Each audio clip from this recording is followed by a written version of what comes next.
You are listening to the Classical Mythology Podcast presented by LearnOutLoud.com.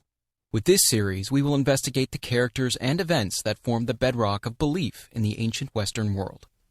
For more podcasts you can learn from, please visit our website at www.learnoutloud.com/podcast. Thank you for listening. Demeter. One of the great divinities of the Greeks. The name Demeter is supposed by some to be the same as the word Mother Earth, while others consider Deo, which is synonymous with Demeter, as derived from the Cretan word for barley, so that Demeter would be the mother or giver of barley or of food generally. These two etymologies, however, do not suggest any difference in the character of the goddess, but leave it essentially the same. Demeter was the daughter of Cronus and Rhea, and sister of Hestia, Hera, Ides, Poseidon, and Zeus. Like the other children of Cronus, she was devoured by her father, but he gave her forth again after taking the emetic, which Metis had given him. By her brother Zeus, Demeter became the mother of Persephone and Dionysus, and by Poseidon of Despina and the horse Arion. The most prominent part in the mythos of Demeter is the rape of her daughter Persephone by Pluto, and this story not only suggests the main idea embodied in Demeter, but also directs our attention to the principal seats of her worship. Zeus, without the knowledge of Demeter, had promised Persephone to Pluto, and while the unsuspecting maiden was gathering flowers which Zeus had caused to grow in order to tempt her and to favor Pluto's scheme, the earth suddenly opened, and she was carried off by Pluto. Her cries of anguish were heard only by Hecate and Helios. Her mother, who heard only the echo of her voice, immediately set out in search of her daughter. The spot where Persephone was believed to have been carried into the lower world is different in the different traditions. The common story places it in Sicily, in the neighborhood of on Mount Etna, or between the wells Sion, arid Arethusa. This legend, which points to Sicily, though undoubtedly very ancient, is certainly not the original tradition.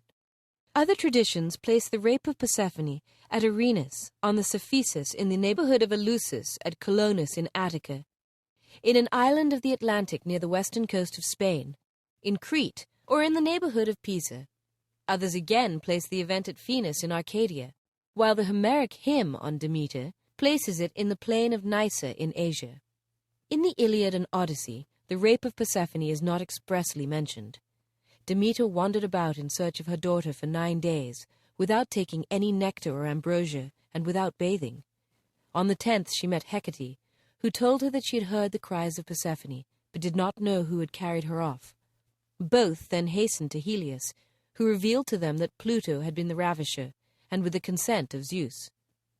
Demeter, in her anger at this news, avoided Olympus, and dwelt upon earth among men, conferring presents and blessings wherever she was kindly received, and severely punishing those who repulsed her, or did not receive her gifts with proper reverence.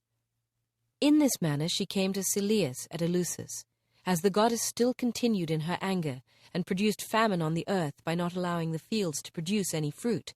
Zeus, anxious that the race of mortals should not become extinct, sent Iris to induce Demeter to return to Olympus.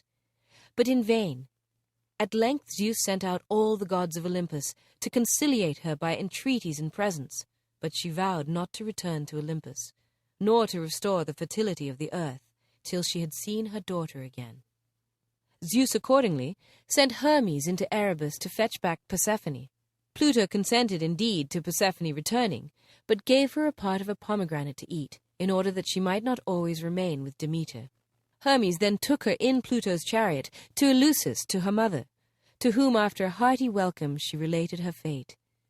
At Eleusis both were joined by Hecate, who henceforth remained the attendant and companion of Persephone.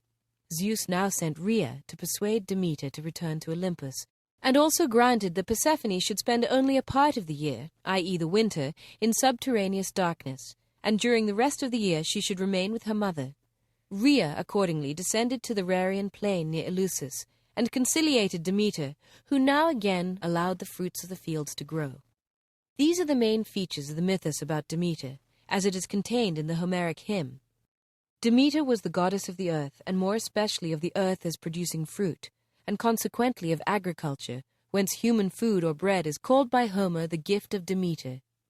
The notion of her being the author of the earth's fertility was extended to that of fertility in general, and she accordingly was looked upon also as the goddess of marriage, and was worshipped especially by women. Her priestess also initiated young married people into the duties of their new situation. As the goddess of the earth, she was like the other subterraneous divinity, who worked in the regions inaccessible to the rays of Helios. As agriculture is the basis of a well-regulated social condition, Demeter is represented also as the friend of peace and as a law-giving goddess. The mythos of Demeter and her daughter embodies the idea that the productive powers of the earth, or nature, rest or are concealed during the winter season. The goddess, Demeter and Persephone, also called Cora, are here identified, then rules in the depth of the earth mournful, but striving upwards to the all-animating light. Persephone, who has eaten of the pomegranate, is the fructified flower that returns in spring, dwells in the region of light during a portion of the year, and nourishes men and animals with her fruits. Later philosophical writers, and perhaps the mysteries also, referred the disappearance and return of Persephone to the burial of the body of man and the immortality of his soul. Demeter is worshipped in Crete, Delos, Argolis, Attica, the western coast of Asia, Sicily, and Italy, and her worship consisted in a great measure in orgic mysteries.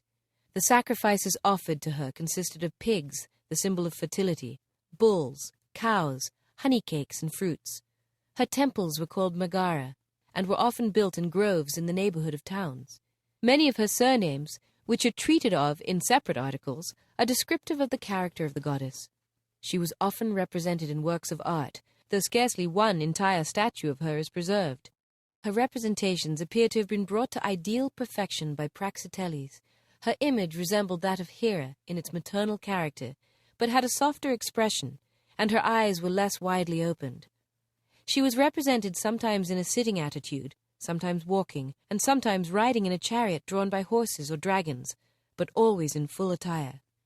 Around her head she wore a garland of corn ears, or a simple ribbon, and in her hand she held a scepter, corn ears, or a poppy, sometimes also a torch and the mystic basket. The Romans received the worship of Demeter, to whom they applied the name of Ceres from Sicily. The first temple of Ceres at Rome was vowed by the dictator Postumius Albinus in 496 BC for the purpose of averting a famine with which Rome was threatened during a war with the Latins. In introducing this foreign divinity, the Romans acted in their usual manner. They instituted a festival with games in honor of her, and gave the management of the sacred rites and ceremonies to a Greek priestess, who was usually taken from Naples or Velia. In all other respects, Ceres was looked upon very much in the same light as Tellus, whose nature closely resembled that of Ceres. It is strange to find that the Romans, in adopting the worship of Demeter from the Greeks, did not at the same time adopt the Greek name Demeter. The name Ceres can scarcely be explained from the Latin language. Servius informs us that Ceres, Pallas, and Fortuna were the penates of the Etruscans, and it may be that the Romans applied to Demeter the name of a divinity of a similar nature, whose worship subsequently became extinct, and left no trace except the name Ceres. We remarked above that Demeter and Persephone, or Cora, were identified in the mythos, and it may be that Ceres is only a different form of Cora, or Cor. But however this may be, the worship of Ceres soon acquired considerable political importance at Rome. The decrees of the Senate were deposited in her temple for the inspection of the tribunes of the people. If we further consider that the aediles had the special superintendence of this temple, it is very probable that Ceres, whose worship was like the plebeians, introduced at Rome from without, had some peculiar relation to the plebeian order.